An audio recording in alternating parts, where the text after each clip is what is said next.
Hi hello ನಮಸ್ತೆ ಎಲ್ಲರಿಗೂ info media ಜಗತ್ತು ಚಾನಲಿನ ಮತ್ತೊಂದು ವಿಡಿಯೋಗೆ ಸ್ವಾಗತ ಸುಸ್ವಾಗತ. ಸ್ನೇಹಿತರೆ, ಎಲ್ಲರೂ ಹೇಗಿದ್ದೀರಾ? ಎಲ್ಲರೂ ಚೆನ್ನಾಗಿದ್ದೀರಾ ಅಂದ್ಕೊಂಡಿದ್ದೀನಿ. ನಾನು ಕೂಡ ತುಂಬಾ ಚೆನ್ನಾಗಿದ್ದೀನಿ. ಎಲ್ಲರೂ ಚೆನ್ನಾಗಿದ್ದೀರಾ ಅಂದ್ಕೊಂಡು ಭಾವಿಸ್ಕೊಂಡು ಇವತ್ತಿನ ಒಂದು ವಿಡಿಯೋನ ಶುರು ಮಾಡಿಬಿಡೋಣ. ಇವತ್ತಿನ ಒಂದು ವಿಡಿಯೋದಲ್ಲಿ ವೃಶ್ಚಿಕ ರಾಶಿಯವರಿಗೆ ಸಾಕಷ್ಟು ಬದಲಾವಣೆಯನ್ನು ಅಮಾವಾಸ್ಯೆ ಮುಗಿದ ನಂತರ ಯುಗಾದಿ ಭವಿಷ್ಯದ ದಿನದಿಂದ ನೋಡಲಿದ್ದೀರಿ ಅಂತಲೇ ಹೇಳಬಹುದು. ಸ್ನೇಹಿತರೆ, ಹೊಸ ಪಂಚಾಂಗದ ಪ್ರಕಾರ ವೃಶ್ಚಿಕ ರಾಶಿಯವರಿಗೆ ವ್ಯಾಪಾರ ವ್ಯವಹಾರದಲ್ಲಿ, ಹಣಕಾಸಿನಲ್ಲಿ, ವೃತ್ತಿ ಜೀವನದಲ್ಲಿ, ಉದ್ಯೋಗದಲ್ಲಿ ಏನೆಲ್ಲ ಬದಲಾವಣೆಯನ್ನು ಇಂದಿನಿಂದ ಗಳಿಸಲಿದ್ದೀರಿ, ಯಾವುದರ ಬಗ್ಗೆ ಎಚ್ಚರಿಕೆ ವಹಿಸಬೇಕು ಅನ್ನೋದನ್ನ ಕಂಪ್ಲೀಟ್ ಆಗಿ ಇದೇ ವಿಡಿಯೋದಲ್ಲಿ ತಿಳಿಸ್ಕೊಡ್ತಾ ಹೋಗ್ತೀನಿ. ಇದನ್ನೆಲ್ಲ ತಿಳ್ಕೋಬೇಕು ಅಂದರೆ ಎಲ್ಲೂ ಕೂಡ ವಿಡಿಯೋನ ಸ್ಕಿಪ್ ಮಾಡಬಾರ್ದು. ಅಂದರೆ ವಿಡಿಯೋನ ಕಟ್ ಮಾಡಿ ಓಡಿಸ್ಕೊಂಡು ಹೋಗಿ ನೋಡ್ತೀನಿ ಅಂದರೆ ಫುಲ್ ಇನ್ಫಾರ್ಮೇಷನ್ ಯಾರಿಗೂ ಕೂಡ ಅರ್ಥ ಆಗಲ್ಲ. ಸೊ ಹಾಗಾಗಿ ಎಲ್ಲ ವಿಡಿಯೋದಲ್ಲೂ ತಿಳಿಸ್ತಾ ಇರ್ತೀನಿ. ಮೊದಲಿಂದ ಕೊನೆ ತನಕ ವಿಡಿಯೋನ ವಾಚ್ ಮಾಡಿ. ವಿಡಿಯೋದಲ್ಲಿ ಒಳ್ಳೆಯ ಮಾಹಿತಿ ಸಿಕ್ಕಿದ್ದಲ್ಲಿ ತಪ್ಪದೆ ವಿಡಿಯೋಗೊಂದು ಲೈಕ್ ಕೊಟ್ಟು, ಇನ್ನೂ ನನ್ನ ಚಾನಲ್ನ ಸಬ್ಸ್ಕ್ರೈಬ್ ಮಾಡ್ಕೊಳ್ದೇ ನೋಡ್ತಿದ್ರೆ ದಯವಿಟ್ಟು ಇನ್ಫಾ ಮೀಡಿಯಾಗೆ ಸಬ್ಸ್ಕ್ರೈಬ್ ಆಗಿ ನಿಮ್ಮ ಅಭಿಪ್ರಾಯಗಳನ್ನು ಕಮೆಂಟ್ ಬಾಕ್ಸಲ್ಲಿ ತಿಳಿಸಬಹುದು. ಯಾರೆಲ್ಲ ಸಬ್ಸ್ಕ್ರೈಬ್ ಮಾಡಿಕೊಂಡು ಪ್ರತಿನಿತ್ಯ ವಿಡಿಯೋ ವಾಚ್ ಮಾಡ್ತಿದ್ರಾ ಅಂಥವರಿಗೆ ಥ್ಯಾಂಕ್ ಯು ಸೋ ಮಚ್ ಅಂತ ಹೇಳ್ತಾ, ಕಮೆಂಟ್ ಬಾಕ್ಸಲ್ಲಿ ಸ್ನೇಹಿತರೆ ಓಂ ನಮ ಕುಬೇರರಾಯ ನಮಃ, ಓಂ ನಮ ಸೂರ್ಯದೇವರಾಯ ನಮಃ, ಓಂ ನಮ ಶನೀಶ್ವರಾಯ ನಮಃ ಅಂತ ಕಮೆಂಟ್ ಮಾಡಿ, ಶಿವನ ಅನುಗ್ರಹದಿಂದ, ಶನಿದೇವರ ಅನುಗ್ರಹದಿಂದ ಜೀವನದಲ್ಲಿ ಇದ್ದ ಕಷ್ಟಗಳು, ಅಡಚಣೆಗಳು ಎಲ್ಲವೂ ಕೂಡ ಸಂಪೂರ್ಣವಾಗಿ ನಿವಾರಣೆಯಾಗಲಿ ಅಂತ ಕೇಳ್ಕೊತಾ ವೃಶ್ಚಿಕ ರಾಶಿಯವರಿಗೆ ವಿಡಿಯೋದ ಕಡೆ ಗಮನ ಕೊಟ್ಬಿಡೋಣ. ಹೌದು, ಯುಗಾದಿ ಭವಿಷ್ಯದ ಪ್ರಕಾರ ವರ್ಷ ಪೂರ್ತಿ ವೃಶ್ಚಿಕ ರಾಶಿಯವರಿಗೆ ಅದೃಷ್ಟ ಒಲಿಯುವುದೇ ಅಂತಲೇ ಹೇಳಬಹುದು. ಯಾವುದರ ಬಗ್ಗೆ ಎಚ್ಚರಿಕೆ ವಹಿಸಬೇಕು? ವೃಶ್ಚಿಕ ರಾಶಿಯವರಿಗೆ ಶ್ರೀ ಪರಭವ ನಾಮ ಸಂವತ್ಸರ ಹೇಗಿರಲಿದೆ? ಮುಂದಿನ ದಿನಗಳಲ್ಲಿ ವೃಶ್ಚಿಕ ರಾಶಿಯವರ ಮೇಲೆ ಗ್ರಹಗಳ ಪ್ರಭಾವ ಹೇಗಿರಲಿದೆ? ನಿಮ್ಮ ಆರೋಗ್ಯ, ಉದ್ಯೋಗ, ಕುಟುಂಬ, ವ್ಯಾಪಾರದಲ್ಲಿ ಏನೆಲ್ಲ ಬದಲಾವಣೆಗಳು ಆಗಲಿದೆ? ಯಾವುದರಲ್ಲಿ ಶುಭ, ಯಾವುದರಲ್ಲಿ ಅಶುಭವಾಗಲಿದೆ ಎಂಬುದರ ಸಂಪೂರ್ಣ ಮಾಹಿತಿಯನ್ನು ತಿಳಿಯಲು ವಿಡಿಯೋವನ್ನು ಮೊದಲಿಂದ ಕೊನೆ ತನಕ ವಾಚ್ ಮಾಡಿ. ವಿಡಿಯೋನ ಸ್ಕಿಪ್ ಮಾಡಿ ನೋಡಿದ್ರೆ ಸ್ನೇಹಿತರೆ ಫುಲ್ ಇನ್ಫಾರ್ಮೇಷನ್ ಅರ್ಥ ಆಗಲ್ಲ. ಸೊ ಹಾಗಾಗಿ ತಪ್ಪದೆ ಕೊನೆ ತನಕ ವಾಚ್ ಮಾಡಿ. ವಿಡಿಯೋಗೊಂದು ಲೈಕ್ ಕೊಡ್ದೇ ನೋಡ್ತಿದ್ರೆ ದಯವಿಟ್ಟು ಲೈಕ್ ಮಾಡಿ. ಈ ಅದೃಷ್ಟ ರಾಶಿ ನಿಮ್ಮ ಕುಟುಂಬದಲ್ಲಿ ಮತ್ತು ನಿಮ್ಮ ಸ್ನೇಹಿತರಲ್ಲಿ ನಿಮ್ಮ ಹಿತೈಷಿಗಳು ಆಗಿದ್ದರೆ ದಯವಿಟ್ಟು ಅವ್ರಿಗೆ ವಿಡಿಯೋವನ್ನು ಶೇರ್ ಮಾಡಿ. ನಿಮ್ಮ ಕಡೆಯಿಂದ ಅವರ ಅದೃಷ್ಟ ಭವಿಷ್ಯವನ್ನು ಅವರು ಕೂಡ ತಿಳ್ಕೊಂಡಂಗಾಗುತ್ತೆ. ಓಕೆ, ವಿಡಿಯೋದ ಕಡೆ ಗಮನ ಕೊಟ್ಬಿಡೋಣ. ನಮ್ಮ ಹಿಂದೂ ಪಂಚಾಂಗದ ಪ್ರಕಾರ ಹೊಸ ವರ್ಷ ಅಂದರೆ ಸ್ನೇಹಿತರೆ ಯುಗಾದಿ. ಮಾರ್ಚ್ 19ರಿಂದ ಸಾಕಷ್ಟು ಬದಲಾವಣೆಯನ್ನು ನೋಡಲಿದ್ದೀರಿ. ಯುಗಾದಿ 2025ರ ಪಂಚಾಂಗದಲ್ಲಿ ಮಾರ್ಚ್ 19ರಿಂದ ಶ್ರೀ ಪರಭವ ನಾಮ ಸಂವತ್ಸರದ ಆರಂಭವನ್ನು ಸೂಚಿಸುತ್ತದೆ. ಆದ್ದರಿಂದ ಈ ಹಿಂದೂ ಹೊಸ ವರ್ಷದಿಂದ ವೃಶ್ಚಿಕ ರಾಶಿಯಲ್ಲಿ ಜನಿಸಿದವರಿಗೆ ಹೇಗಿರಲಿದೆ, ನಿಮ್ಮ ಜೀವನದಲ್ಲಿ ಬದಲಾವಣೆಗಳು ಆಗಲಿದೆಯಾ ಎನ್ನುವ ಮಾಹಿತಿಯನ್ನು ಇದೇ ವಿಡಿಯೋದಲ್ಲಿ ತಿಳಿಸ್ಕೊಡ್ತೀನಿ. ಸ್ನೇಹಿತರೆ, ಮೊದಲನೇದಾಗಿ ಹೇಳೋದಾದರೆ ನಿಮ್ಮ ಹಣಕಾಸಿನಲ್ಲಿ, ವೃತ್ತಿ ಜೀವನದಲ್ಲಿ, ಉದ್ಯೋಗದಲ್ಲಿ ಏನೆಲ್ಲ ಬದಲಾವಣೆಯನ್ನು ನೋಡಲಿದ್ದೀರಿ, ಯಾವುದರ ಬಗ್ಗೆ ಎಚ್ಚರಿಕೆ ವಹಿಸಬೇಕು ಅನ್ನೋದನ್ನ ನೋಡ್ತಾ ಹೋಗೋಣ. ಒಟ್ಟಾರೆಯಾಗಿ ಹೇಳಬೇಕು ಅಂತಂದರೆ ಗ್ರಹಗಳ ಸಂಚಾರ ಮತ್ತು ಗ್ರಹಗಳ ಸ್ಥಾನ ಬದಲಾವಣೆಯಿಂದ ಸಾಕಷ್ಟು ಬದಲಾವಣೆಯನ್ನು ನೋಡಲಿದ್ದೀರಿ ಸ್ನೇಹಿತರೆ. ಏಕಂತಂದರೆ ಒಟ್ಟಾರೆಯಾಗಿ ಹೇಳೋದಾದರೆ ಅಮಾವಾಸ್ಯೆ ಮುಗಿದ ನಂತರ ಸಾಕಷ್ಟು ಬದಲಾವಣೆ, ಕುದಿಯುವ ಕುಟುಂಬ ಜೀವನ ಮತ್ತು ಅರಳುವ ಪ್ರೇಮ ಅಂತಲೇ ಹೇಳ್ಬಹುದು. ಮಾರ್ಚ್ 2026 ತಿಂಗಳಲ್ಲಿ ಸ್ನೇಹಿತರೆ ಭಾವನಾತ್ಮಕ ದ್ವಂದ್ವಗಳ ತಿಂಗಳು ಅಂತಲೇ ಹೇಳ್ಬೋದು. ಈ ತಿಂಗಳು ವೃಶ್ಚಿಕ ರಾಶಿಯವರಿಗೆ ನಿಮ್ಮ 4ನೇ ಮನೆಯು ಸುಖದ ಸ್ಥಾನದಲ್ಲಿ ಅಂತಂದರೆ ಹೃದಯದಲ್ಲಿ ಮಂಗಳ ಮತ್ತು ರಾಹುವಿನ ಸಂಯೋಜನೆಯಿಂದ ಜ್ವಾಲಾಮುಖಿಯಂತಿದೆ. ಇದರಿಂದ ಕೌಟುಂಬಿಕ ಜೀವನದಲ್ಲಿ ಅಶಾಂತಿ, ಚಟಪಟಿಕೆ ಮತ್ತು ವಾದ ವಿವಾದಗಳು ಉಂಟಾಗಬಹುದು. ನಿಮ್ಮದೇ ಮನೆಯಲ್ಲಿ ನಿಮಗೆ ನೆಮ್ಮದಿ ಇಲ್ಲದಂತೆ ಅನಿಸಬಹುದು ವೃಶ್ಚಿಕ ರಾಶಿಯವರಿಗೆ. ಆದರೆ ನಿಮ್ಮ 5ನೇ ಮನೆಯು ಪ್ರೇಮ, ಸೃಜನಶೀಲತೆ, ಉಚ್ಚ ಶುಕ್ರನ ಆಶೀರ್ವಾದ ಪಡೆದಿದೆ. ಮನೆಯಲ್ಲಿ ಚಂಡಮಾರುತವಿದ್ದರೂ ನಿಮ್ಮ ಪ್ರೇಮ ಜೀವನ ಮತ್ತು ಕಲಾತ್ಮಕ ಹವ್ಯಾಸಗಳು ನಿಮಗೆ ಸುಂದರವಾದ ನೆಮ್ಮದಿಯನ್ನು ನೀಡಲಿವೆ. ಈ ತೀವ್ರವಾದ ಶಕ್ತಿಯನ್ನು ಕುಟುಂಬದ ಜಗಳಕ್ಕೆ ಬಳಸುವ ಬದಲು ಕಲೆ ಅಥವಾ ಪ್ರೇಮದ ಕಡೆಗೆ ಆರಿಸುವುದು ಉತ್ತಮ ಸ್ನೇಹಿತರೆ. ಇದು ಒಟ್ಟಾರೆಯಾಗಿ ವೃಶ್ಚಿಕ ರಾಶಿಯವರ ಭವಿಷ್ಯ ಹೀಗಿರಲಿದೆ. ಇನ್ನು ಗ್ರಹಗಳ ಸಂಚಾರ ಮತ್ತು ಗ್ರಹಗಳ ಸ್ಥಾನ ಬದಲಾವಣೆಯಿಂದ ಏನೆಲ್ಲ ಬದಲಾವಣೆಯನ್ನು ಗ್ರಹಗಳು ಸೂಚಿಸುತ್ತಿದೆ, ಯಾವೆಲ್ಲ ಪ್ರಭಾವವನ್ನು ಬೀರಲಿದೆ ಅಂದರೆ, ಗ್ರಹ ಮಂಗಳ ನಿಮ್ಮ ರಾಶಿಯ ಅಧಿಪತಿಯಾಗಿರುವಂತಹ ಗ್ರಹ ಸಂಚಾರದ ಸ್ಥಾನ ಬಂದು 4ನೇ ಮನೆಯಲ್ಲಿ ಕುಂಭದಲ್ಲಿ ಸಂಚಾರವನ್ನ ಮಾಡಲಿದೆ. ಇದರ ಪ್ರಭಾವ ಹೇಗಿರಲಿದೆ ಅಂದರೆ ಕೌಟುಂಬಿಕ ಕಲಹ, ಆಸ್ತಿ ವಿವಾದ ಮತ್ತು ಎದೆಯ ಭಾಗದ ಸಮಸ್ಯೆ ಉಂಟು ಮಾಡಬಹುದು. ಇನ್ನು ರಾಹು 4ನೇ ಮನೆಯಲ್ಲಿ ಕುಂಭದಲ್ಲಿ ಸಂಚಾರವನ್ನ ಮಾಡಲಿದೆ. ಮನೆಯಲ್ಲಿ ಅಶಾಂತಿ ಮತ್ತು ತಾಯಿಯ ಆರೋಗ್ಯದ ಬಗ್ಗೆ ಎಚ್ಚರಿಕೆ ಇರಲಿ. ಇನ್ನು ಶುಕ್ರ 7 ಮತ್ತು 12ನೇ ಅಧಿಪತಿ ಅಂತಲೇ ಹೇಳಬಹುದು. 5ನೇ ಮನೆಯಲ್ಲಿ ಉಚ್ಚ ಸ್ಥಿತಿಯಲ್ಲಿ ಸಂಚಾರವನ್ನ ಮಾಡಲಿದೆ ಸ್ನೇಹಿತರೆ. ತೀವ್ರವಾದ ಪ್ರೇಮ ಸುಖ, ಸೃಜನಶೀಲತೆ ಮತ್ತು ಮಕ್ಕಳಿಂದ ಸಂತೋಷ. ಇನ್ನು ಅದೇ ರೀತಿ ಸೂರ್ಯ 10ನೇ ಅಧಿಪತಿ 4ನೇ ಮನೆಯಿಂದ 5ನೇ ಮನೆಗೆ ಸ್ಥಳಾಂತರಗೊಂಡು ಸಂಚಾರವನ್ನ ಮಾಡಲಿದೆ. ಕೆಲಸದ ಒತ್ತಡವನ್ನ ಹೆಚ್ಚಿಸಲಿದೆ. ನಂತರ ಮಕ್ಕಳ ಮೂಲಕ ಖ್ಯಾತಿ ಸಿಗಲಿದೆ. ಇನ್ನು ಗುರು 8ನೇ ಮನೆಯಲ್ಲಿ ಮಿಥುನದಲ್ಲಿ ಸಂಚಾರವನ್ನ ಮಾಡಲಿದೆ. ಪಿತ್ರಾರ್ಜಿತ ಆಸ್ತಿ ಮತ್ತು ಆಧ್ಯಾತ್ಮಿಕ ಜ್ಞಾನ ಹೆಚ್ಚಾಗಲಿದೆ. ಇದು ಗ್ರಹಗಳ ಸಂಚಾರ ಮತ್ತು ಗ್ರಹಗಳ ಸ್ಥಾನ ಬದಲಾವಣೆಯಿಂದ ವೃಶ್ಚಿಕ ರಾಶಿಯವರಿಗೆ ಏನೆಲ್ಲ ಪ್ರಭಾವ ಬೀರಲಿದೆ ಅನ್ನೋದನ್ನ ತಿಳಿಸ್ಕೊಟ್ಟಾಯಿತು. ಇನ್ನು ಅದೇ ರೀತಿ ವ್ಯಾಪಾರ ವ್ಯವಹಾರದ ಬಗ್ಗೆ, ವೃತ್ತಿ ಜೀವನದ ಬಗ್ಗೆ, ಪಾಲುದಾರಿಕೆಯ ಬಗ್ಗೆ, ಶಿಕ್ಷಣದ ಬಗ್ಗೆ, ನಿಮ್ಮ ಹೆಲ್ತ್ ಬಗ್ಗೆ ಹೇಳೋದಾದರೆ ಏನೆಲ್ಲ ಬದಲಾವಣೆಯನ್ನು ನೋಡಲಿದ್ದೀರಿ, ಯಾವುದರ ಬಗ್ಗೆ ಎಚ್ಚರಿಕೆ ವಹಿಸಬೇಕು, ಮುನ್ನೆಚ್ಚರಿಕೆಗಳನ್ನು ತಿಳಿದುಕೊಳ್ಬೇಕು ಅನ್ನೋದನ್ನ ನೋಡ್ತಾ ಹೋಗೋಣ. ಸ್ನೇಹಿತರೆ, ಮೊದಲನೇದಾಗಿ ಶಿಕ್ಷಣದ ಬಗ್ಗೆ ತಿಳಿಸ್ಕೊಡ್ತೀನಿ. ಯಾಕಂದರೆ ವೃಶ್ಚಿಕ ರಾಶಿಯವರ ಪೇರೆಂಟ್ಸ್ ಸಾಕಷ್ಟು ಕೇಳ್ತಾ ಇರ್ತೀರ, ನಮ್ಮ ಮಕ್ಕಳ ಭವಿಷ್ಯ ಹೇಗಿರಲಿದೆ, ಅವರ ವಿದ್ಯಾಭ್ಯಾಸದ ಬಗ್ಗೆ ಸ್ವಲ್ಪ ತಿಳಿಸ್ಕೊಡಿ ಅಂತ ಕೇಳ್ತಿರ್ತೀರ. ಇನ್ನು ವಿದ್ಯಾರ್ಥಿಗಳು ಕೂಡ ತಿಳಿಸ್ಕೊಡಿ ಅಂತ ಕೇಳ್ತಾ ಇರ್ತೀರ ಸ್ನೇಹಿತರೆ. ಸೊ ಹಾಗಾಗಿ ಮೊದಲನೇದಾಗಿ ಶಿಕ್ಷಣಕ್ಕೆ ಆದ್ಯತೆಯನ್ನು ಕೊಟ್ಟು ಅದರ ಬಗ್ಗೆ ತಿಳಿಸ್ಕೊಡ್ತಿರ್ತೀನಿ. ಶಾಲಾ ವಿದ್ಯಾರ್ಥಿಗಳಿಗೆ ಮನೆಯ ವಾತಾವರಣವು ಓದಿಗೆ ಪೂರಕವಾಗಿರುವುದಿಲ್ಲ ಸ್ನೇಹಿತರೆ. ಏಕಾಗ್ರತೆಗಾಗಿ ಲೈಬ್ರರಿ ಅಥವಾ ಸ್ನೇಹಿತರ ಮನೆಗೆ ಹೋಗುವುದು ಉತ್ತಮ. ಸ್ನೇಹಿತರ ಮನೆಗೆ ಹೋಗಿ ಮೋಜು ಮಸ್ತಿಯನ್ನು ಮಾಡೋದಕ್ಕಿಂತ ಸ್ನೇಹಿತರೆ ಅಧ್ಯಯನದ ಕಡೆ ಗಮನ ಕೊಡಿ. ಅಥವಾ ನಿಮ್ಮ ಮನೆಯಲ್ಲೇ ಸ್ನೇಹಿತರೆ ಶಾಂತವಾದ ಸ್ಥಳದಲ್ಲಿ ಕೂತು ಅಧ್ಯಯನವನ್ನು ಮಾಡಿದರೆ ಉನ್ನತ ಫಲಿತಾಂಶವನ್ನು ಗಳಿಸುವುದಕ್ಕೆ ಸಾಧ್ಯವಾಗಲಿದೆ ವೃಶ್ಚಿಕ ರಾಶಿಯ ವಿದ್ಯಾರ್ಥಿಗಳಿಗೆ. ಆದರೆ ಕಲೆ, ವಿನ್ಯಾಸ ಮತ್ತು ಸಂಗೀತದ ವಿದ್ಯಾರ್ಥಿಗಳಿಗೆ ಇದು ಅತ್ಯುತ್ತಮ ಸಮಯ ಅಂತಲೇ ಹೇಳಬಹುದು. ಉಚ್ಚ ಶುಕ್ರನು ನಿಮಗೆ ಅದ್ಭುತವಾದ ಪ್ರತಿಭೆಯನ್ನು ನೀಡಲಿದ್ದಾನೆ. ಸ್ಪರ್ಧೆಗಳಲ್ಲಿ ವಿಜೇತರಾಗುವಿರಿ ಸ್ನೇಹಿತರೆ. ಸಂಶೋಧನಾ ಕ್ಷೇತ್ರದಲ್ಲಿರುವಂತಹ ವಿದ್ಯಾರ್ಥಿಗಳಿಗೆ 8ನೇ ಮನೆಯ ಗುರುವು ಮಹತ್ವದ ಸಂಶೋಧನೆಗೆ ಸಹಾಯವನ್ನು ಮಾಡಲಿದ್ದಾರೆ. ಒಟ್ಟಾರೆಯಾಗಿ ಹೇಳಬೇಕು ಅಂದರೆ ವೃಶ್ಚಿಕ ರಾಶಿಯ ವಿದ್ಯಾರ್ಥಿಗಳಿಗೆ ಸ್ನೇಹಿತರೆ ಮಿಶ್ರ ಫಲಿತಾಂಶವನ್ನು ನೋಡಲಿದ್ದೀರಿ.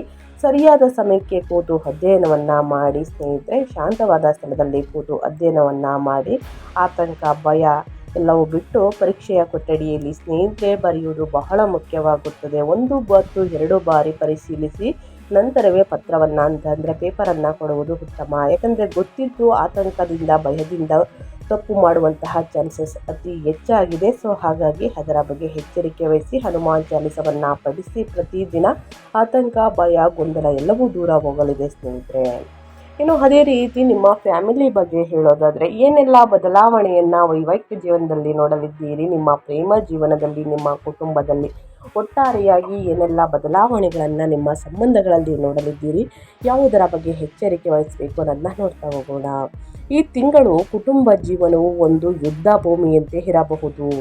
ಮನೆಯಲ್ಲಿ ಸ್ಫೋಟಕ ವಾತಾವರಣ ಇರಲಿದ್ದು ತಾಯಿಯೊಂದಿಗೆ ಅಥವಾ ಆಸ್ತಿ ವಿಷಯದಲ್ಲಿ ಭೀಕರ ವಾದ ವಿವಾದಗಳು ನಡೆಯಬಹುದು. ಮನೆಯಿಂದ ಹೊರ ಹೋಗಬೇಕು ಎನ್ನುವಷ್ಟು ಕಿರಿಕಿರಿ ಉಂಟಾಗಬಹುದು ಮನೆಯಲ್ಲಿ ಸ್ನೇಹಿತರೆ. ಆದರೆ ಪ್ರೇಮ ಜೀವನವೇ ನಿಮಗೆ ಈ ತಿಂಗಳ ಸಮಾಧಾನದ ಹಾದಿ. 5ನೇ ಮನೆಯ ಉಚ್ಚ ಶುಕ್ರನು ನಿಮ್ಮ ಪ್ರೇಮ ಜೀವನಕ್ಕೆ ವರದಾನವಾಗಲಿದ್ದಾನೆ. ಅವಿವಾಹಿತರಿಗೆ ಹೊಸ ಮತ್ತು ಆಕರ್ಷಕ ವ್ಯಕ್ತಿಯ ಪರಿಚಯವಾಗಲಿದೆ. ವಿವಾಹಿತರು ಮಕ್ಕಳೊಂದಿಗೆ ಸಮಯ ಕಳೆಯುವ ಮೂಲಕ ಅಥವಾ ಸಂಗಾತಿಯೊಂದಿಗೆ ಡೇಟ್ ಹೋಗುವ ಮೂಲಕ ಮನೆಯ ಒತ್ತಡವನ್ನು ಕಡಿಮೆ ಮಾಡಿಕೊಳ್ಬಹುದು ಸ್ನೇಹಿತರೆ. ವೃಶ್ಚಿಕ ರಾಶಿಯವರಿಗೆ ಮನೆಯಲ್ಲಿ ಶುಭ ಕಾರ್ಯಗಳು ನಡೆಯಲಿದೆ. ಈ ತಿಂಗಳು ಹೇಳಬೇಕು ಅಂದರೆ ಕುಟುಂಬ ಜೀವನವೇ ಒಂದು ಯುದ್ಧ ಭೂಮಿಯಂತೆ ಇರಬಹುದು. ನಿಮ್ಮ ಪ್ರೇಮ ಜೀವನಕ್ಕೆ ಅವರ ಒಪ್ಪಿಗೆ ಸಿಗದೇ ಇರಬಹುದು ಸ್ನೇಹಿತರೆ. ನಿಮ್ಮ ಪ್ರೇಮ ಜೀವನದಲ್ಲಿ ಸಾಕಷ್ಟು ಸ್ನೇಹಿತರೆ ಸಂತೋಷ, ನೆಮ್ಮದಿಯನ್ನು ನೋಡ್ತಾ ಇದ್ದೀರಾ. ಸೊ ಆದಷ್ಟು ವಾದ ವಿವಾದಗಳಿಂದ ದೂರ ಇದ್ದು ಕೂತು ಮಾತನಾಡಿ ಎಲ್ಲ ಸಮಸ್ಯೆಗಳನ್ನು ಬಗೆಹರಿಸ್ಕೊಳ್ಳಿ. ಆನಂತರವೇ ನಿಮ್ಮ ಪ್ರೇಮ ಜೀವನದ ಬಗ್ಗೆ ಮಾತನಾಡಿ ಸ್ನೇಹಿತರೆ. ಎಲ್ಲದಕ್ಕೂ ಕೂಡ ಮಿಶ್ರ ಫಲಿತಾಂಶವನ್ನು ನೋಡಲಿದ್ದೀರಿ. ಪ್ರೇಮ ಜೀವನವೇ ನಿಮಗೆ ಈ ತಿಂಗಳ ಸಮಾಧಾನದ ಹಾದಿ. ಇದನ್ನು ಗಮನದಲ್ಲಿಟ್ಕೊಳ್ಳಿ. ನಿಮ್ಮ ಪ್ರೇಮ ಜೀವನಕ್ಕೆ ವರದಾನವಾಗಲಿದ್ದಾನೆ ಸ್ನೇಹಿತರೆ. ಅವಿವಾಹಿತರಿಗೆ ಹೊಸ ಸಂಪರ್ಕ, ಆಕರ್ಷಕ ವ್ಯಕ್ತಿಯ ಪರಿಚಯವಾಗಲಿದೆ ಸ್ನೇಹಿತರೆ.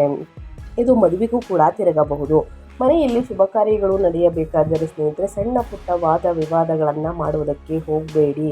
ಇದು ಸಾಕಷ್ಟು ಗ್ರಹಗಳ ಸಂಚಾರ ಮತ್ತು ಸ್ಥಾನ ಬದಲಾವಣೆಯಿಂದ ಆಗುವಂತಹ ಪ್ರಭಾವ ಅಂತಲೇ ಹೇಳ್ಬೋದು ವೃಶ್ಚಿಕ ರಾಶಿಯವರಿಗೆ. ಇನ್ನು ಅದೇ ರೀತಿ ನಿಮ್ಮ ಹೆಲ್ತ್ ಬಗ್ಗೆ ಹೇಳೋದಾದರೆ ಏನೆಲ್ಲ ಬದಲಾವಣೆಯನ್ನು ಗ್ರಹಗಳು ಸೂಚಿಸಲಿದೆ, ಯಾವುದರ ಬಗ್ಗೆ ವೃಶ್ಚಿಕ ರಾಶಿಯವರು ಎಚ್ಚರಿಕೆ ವಹಿಸಬೇಕು ಅನ್ನೋದನ್ನ ನೋಡ್ತಾ ಹೋಗೋಣ. 4ನೇ ಮನೆಯ ಹೃದಯ ಮತ್ತು ಶ್ವಾಸಕೋಶದ ಸ್ಥಾನ ಅಂತಲೇ ಹೇಳಬಹುದು.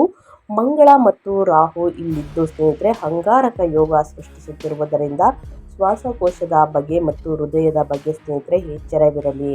ಎದೆಯ ಭಾಗದಲ್ಲಿ ಒಂಥರ ಒತ್ತಡ, ಭಾರ ಅನಿಸುವುದು, ಉಸಿರಾಟದ ಸಮಸ್ಯೆ ಅಥವಾ ಅತಿಯಾದ ಆತಂಕದಿಂದ ರಕ್ತದೊತ್ತಡ ಹೆಚ್ಚಾಗ್ಬೋದು. ಆದಷ್ಟು ಭಯವನ್ನು ಕಡಿಮೆ ಮಾಡಿ ಆತಂಕವನ್ನು ಕಡಿಮೆ ಮಾಡಿಕೊಳ್ಳಿ ಸ್ನೇಹಿತರೆ. ಮನೆಯಲ್ಲಿ ಗ್ಯಾಸ್ ಸಿಲಿಂಡರ್ ಅಥವಾ ವಿದ್ಯುತ್ ವೈರಿಂಗ್ ವಿಷಯದಲ್ಲಿ ಜಾಗರೂಕರಾಗಿರಿ. ಇನ್ನು ವಾಹನ ಚಾಲನೆಯಲ್ಲಿ ಅತಿ ವೇಗ ಬೇಡ. ತಡರಾತ್ರಿಯಲ್ಲಿ ವಾಹನವನ್ನು ಚಾಲನೆ ಮಾಡುವುದಕ್ಕೆ ಹೋಗಬೇಡಿ. ಅನಿವಾರ್ಯ ಇದ್ದರೆ ಮಾತ್ರ ಸ್ನೇಹಿತರೆ ಎಚ್ಚರಿಕೆಯಿಂದ ನಿಧಾನವಾಗಿ ವಾಹನವನ್ನು ಚಾಲನೆ ಮಾಡುವುದು ಉತ್ತಮ. ರಸ್ತೆ ಮೇಲಿನ ಸಿಟ್ಟು ಅಪಘಾತಕ್ಕೆ ಕಾರಣವಾಗಬಹುದು. ಪ್ರತಿದಿನ ಪ್ರಾಣಾಯಾಮವನ್ನು ಮಾಡುವುದು ನಿಮಗೆ ಹೆಚ್ಚಿನ ಲಾಭ ನೀಡಲಿದೆ. ಸೊ ಕುಟುಂಬದಲ್ಲಿ ನಿಮ್ಮ ವೈವಾಹಿಕ ಜೀವನದಲ್ಲಾಗಲಿ ಪ್ರೇಮ ಜೀವನದಲ್ಲಾಗಲಿ ನಿಮ್ಮ ಕುಟುಂಬದಲ್ಲಿ ಸ್ನೇಹಿತರೆ ಸಾಕಷ್ಟು ವಾದ ವಿವಾದಗಳನ್ನು ಮಾಡುವುದಕ್ಕೆ ಹೋಗಬೇಡಿ. ಮನೆಯಿಂದ ಹೊರಗೆ ಬರಬೇಕಾದ್ರೆ ಆದಷ್ಟು ಸಮಾಧಾನದಿಂದ ಸ್ನೇಹಿತರೆ ತಾಳ್ಮೆಯಿಂದ ಹೊರಗೆ ಬರುವುದು ಉತ್ತಮ.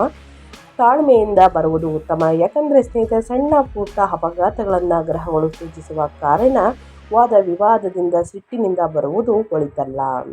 ಯಾವುದರ ಬಗ್ಗೆ ಎಚ್ಚರಿಕೆ ವಹಿಸಬೇಕು, ಏನೆಲ್ಲ ಅದೃಷ್ಟದ ಫಲಗಳನ್ನು ಗಳಿಸಲಿದ್ದೀರಿ ಅನ್ನೋದನ್ನ ತಿಳಿಸ್ಕೊಡ್ತಾ ಹೋಗ್ತಾ ಇರ್ತೀನಿ. ಇನ್ನು ನಿಮ್ಮ ಹೆಲ್ತ್ ಬಗ್ಗೆ ಹೇಳೋದಾದರೆ ಪ್ರತಿದಿನ ಪ್ರಾಣಾಯಾಮವನ್ನು ಮಾಡಿ, ಯೋಗ ಧ್ಯಾನವನ್ನು ಮಾಡಿ, ಮೆಡಿಟೇಷನನ್ನು ಮಾಡಿ ಸ್ನೇಹಿತರೆ. ಸಣ್ಣ ನಡಿಗೆ ನೀರಿನಲ್ಲಿ ಸ್ನೇಹಿತರೆ ಅಂದರೆ ನೀರಿನ ಕಡೆಯಲ್ಲಿ ಅಥವಾ ಪರಿಸರವನ್ನು ನೋಡುತ್ತಾ ವಾಕಿಂಗನ್ನು ಮಾಡುವುದು ಬಹಳ ಮುಖ್ಯ. ಇದರಿಂದ ನಿಮಗೆ ಮನಸ್ಸು ಶಾಂತವಾಗಿರಲಿದೆ ಸ್ನೇಹಿತರೆ. ಮನಸ್ಸು ಗೊಂದಲದಿಂದ ದೂರ ಹೋಗಲಿದೆ ಅಂತಲೇ ಹೇಳ್ಬಹುದು. ಈ ಸಣ್ಣ ಪುಟ್ಟ ಪರಿಹಾರವನ್ನು ಪ್ರತಿಯೊಬ್ಬರೂ ಮಾಡಬೇಕಾಗುತ್ತದೆ. ಅದರ ಜೊತೆಗೆ ನಿಮ್ಮ ಹಣಕಾಸಿನ ಬಗ್ಗೆ ಹೇಳೋದಾದರೆ ಏನೆಲ್ಲ ಬದಲಾವಣೆಯನ್ನು ಗ್ರಹಗಳು ಸೂಚಿಸುತ್ತಿದೆ, ವೃಶ್ಚಿಕ ರಾಶಿಯವರಿಗೆ ಯಾವುದರ ಬಗ್ಗೆ ಎಚ್ಚರಿಕೆ ವಹಿಸಬೇಕು ಅನ್ನೋದನ್ನ ನೋಡ್ತಾ ಹೋಗೋಣ.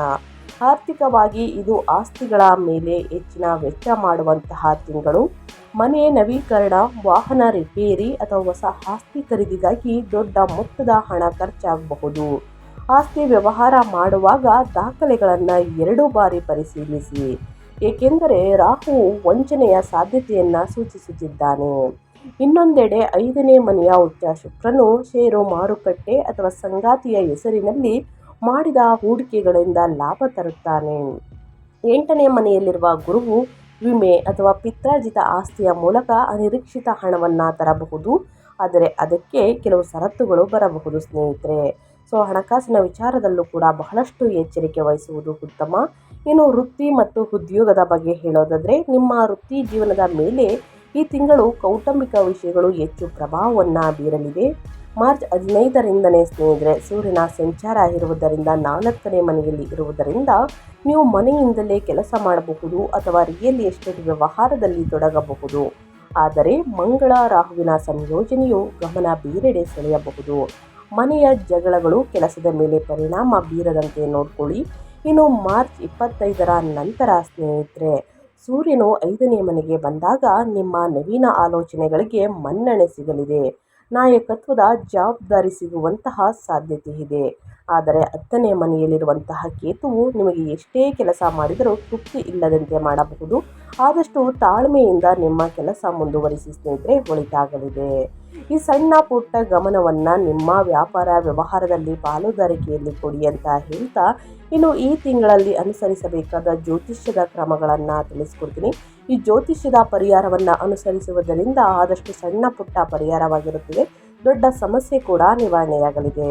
ಮೊದಲನೇದಾಗಿ ಸ್ನೇಹಿತರೆ, ಕೌಟುಂಬಿಕ ಅಶಾಂತಿಯನ್ನು ಕಡಿಮೆ ಮಾಡಲು ಮತ್ತು ಪ್ರೇಮದ ಅದೃಷ್ಟವನ್ನು ಹೆಚ್ಚಿಸಲು ಈ ಪರಿಹಾರಗಳನ್ನು ಫಾಲೋ ಮಾಡಿ. ಮೊದಲನೇದಾಗಿ ಮಂಗಳನ ಶಾಂತಿ. ಮಂಗಳವಾರದಂದು ಸ್ನೇಹಿತರೆ ದೇವಸ್ಥಾನಕ್ಕೆ ಕೆಂಪು ಹೂಗಳನ್ನು ಅರ್ಪಿಸಿ. ಇದು 4ನೇ ಮನೆಯ ಮಂಗಳನ ಆಕ್ರಮಣಕಾರಿ ವರ್ತನೆಯನ್ನು ತಗ್ಗಿಸುತ್ತದೆ. ಇನ್ನು ಮನೆಯ ಶುದ್ಧೀಕರಣ. ರಾಹುವಿನ ನಕಾರಾತ್ಮಕ ಶಕ್ತಿ ಹೋಗಲಾಡಿಸಲು ಪ್ರತಿದಿನ ಸಂಜೆ ಮನೆಯಲ್ಲಿ ಕರ್ಪೂರ ಅಥವಾ ಸಾಂಬ್ರಾಣಿ ಧೂಪವನ್ನು ಹಾಕಿ. ಲಿವಿಂಗ್ ರೂಮ್ನಲ್ಲಿ ಒಂದು ಪಾತ್ರೆಯಲ್ಲಿ ಸಮುದ್ರದ ಉಪ್ಪನ್ನು ಇಡಿ.